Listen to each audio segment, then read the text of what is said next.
Guys আমাদের নতুন collection চলে আসছে, তো আমরা এটা বাসায় বের করবো যে পাখিগুলোর কী অবস্থা। তো এইবারই কিন্তু ফার্স্ট টাইম ওর বাবা মার কাছে এতদিন ছিল, কারণ আমি কখনো এতদিন রাখি নাই বেবি। দেখছেন পাখিটার লুকটা, দেখছেন মাশাআল্লাহ কত সুন্দর। আসসালামু আলাইকুম, আপনারা সবাই কেমন আছেন? হোপফুলি আপনারা সবাই অনেক ভালো আছেন। তো আমাদের কিন্তু ফার্মের কাজ কিন্তু অলরেডি কাজ শুরু হয়ে গেছে, দেখতে পাচ্ছেন। তো আপনাদেরকে একটু ভালো করে দেখায় আমাদের ফার্মের কাজ কত কমপ্লিট হলো আর কি। তো পুরো এই সাইড ফ্ল্যাটটা কিন্তু আপনার সম্পূর্ণ পাখির জন্য চলে যাবে। এদিকে অলরেডি অর্ধেক গাঁথা হয়ে গেছে ইট দিয়ে। তো এখানে কিন্তু আমার সম্পূর্ণ সেটআপটা এই ঘরের ভিতরেই হবে। তো আমাদের কিন্তু খাঁচাও কিন্তু চলে আসছে, আপনারা দেখছেন। নতুন নতুন কিছু 21টা কেজ আমি নিয়ে আসছি পাখিদের জন্য, নতুন কিছু বার্ডদের জন্য। তো কী বার্ড সামনে আসবে সেটা কিন্তু এখন বলা যাবে না, যখন আসবে তখন আপনারা জানতে পারবেন।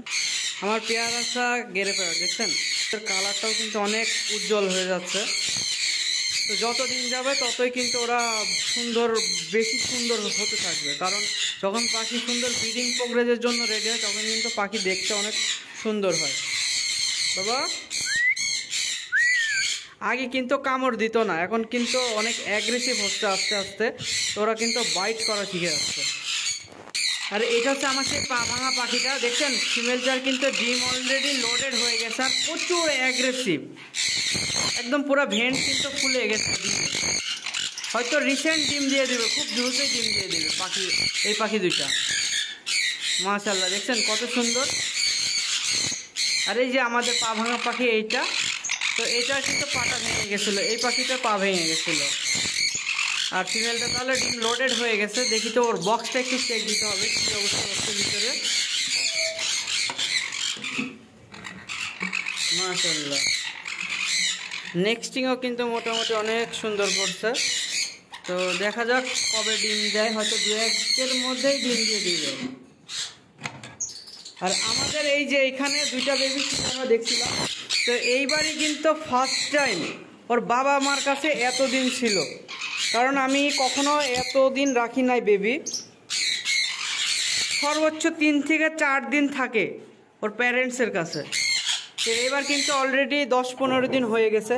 তো কিছু সমস্যার কারণে বাচ্চা এখনও বের করতে পারি নাই, হ্যান্ডফিডে নিতে পারি নাই। তো হয়তো আজকালের মধ্যে আবার হ্যান্ডফিডে নিয়ে নিব। তো বাচ্চা দুটো আপনাদেরকে একটু দেখায় যে কেমন ফিডিং করেছে ওর বাবা মা, কারণ ওদের বাবা মারও এক্সপিরিয়েন্স নাই এত সুন্দর ব্রিডিং মানে বাচ্চাদের খাওয়ানোর। মাশাআল্লাহ মাশাআল্লাহ। তো এখন যেহেতু সকাল, তো আপনার হচ্ছে এখনও খাওয়াই নাই, তো হয়তো খাওয়া দিলে এখন খাওয়ানো শুরু করে দিবে আর কি। বাচ্চাগুলো কিন্তু আমরা হ্যান্ডফিডে নিয়ে নিলাম, সুন্দর সুন্দর গুলুমুলু বেবি। অনেক দিন পরে, প্রায় আপনার লাস্ট বেবি আমরা উঠাইছিলাম আগস্ট মাসে, আর এখন আপনার হচ্ছে জানুয়ারি মাস। তাহলে বুঝতে পারছেন কতটা গ্যাপ ছিল মাঝখানে।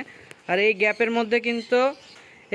মধ্যে কিন্তু আপনার হচ্ছে পাখি সম্পূর্ণ রেস্টে ছিল, এই কারণে কিন্তু আমরা বেবি পাই নাই। তো এখন কিন্তু মাশাআল্লাহ অনেক সুন্দর সুন্দর গুলুমুলু বেবি দুইটা হয়েছে। তো এই বেবিগুলো কিন্তু আমরা এখন হ্যান্ডফিডে নিয়ে নিলাম।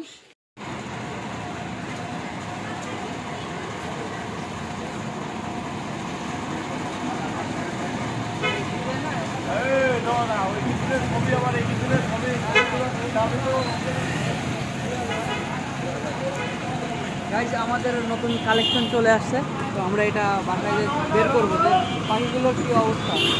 পাখিগুলো তো দেখা যাচ্ছে না মোটামুটি, এগুলো আমরা আগে বাসায় যাবো। তো অনেকক্ষণ কিন্তু এই পাখিগুলো জার্নি করে আসছে, প্রায় আপনার সকালে 8টা বাসে মেবি তুলে দিচ্ছে, আর মাত্র এখন বাজে 5টা। তো গাড়িওয়ালাকে ফোন দিলাম, গাড়িওয়ালা বললো অনেক জ্যাম ছিল, যার কারণে পাখিগুলো আসতে লেট হয়ে গেছে। পাখিগুলো এনে কিন্তু আমি আগে কিন্তু আমার পাখির ঘরে ঢুকাই নাই, কারণ হচ্ছে কোনো সময় উচিত না যে নতুন পাখি আনার পরে সেই পাখিগুলো সরাসরি খামারে প্রবেশ করানো একদম ঠিক না। আর কিছুক্ষণ অন্তত আধা ঘন্টা 1 ঘন্টা ওকে রেস্ট দিতে হবে, দিয়ে ওকে সম্পূর্ণভাবে পর্যবেক্ষণ করতে হবে কোনো সমস্যা আছে নাকি। যদি থাকে সেক্ষেত্রে ওকে আলাদা কোয়ারেন্টাইনে রাখাটা খুবই দরকার। তো আমি কিন্তু এখন এদেরকে কোয়ারেন্টাইনে রাখবো, তারপরে আমি আমার খামারে ঢুকাবো।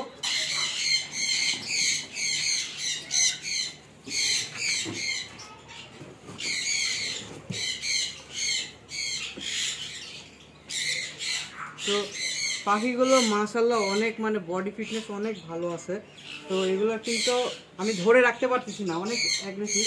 তো আর এই বাচ্চাটা মেবি সব থেকে লাস্টের বাচ্চা, যার কারণে এটা একটু হেলথ একটু খারাপ আছে এই পাখিটার।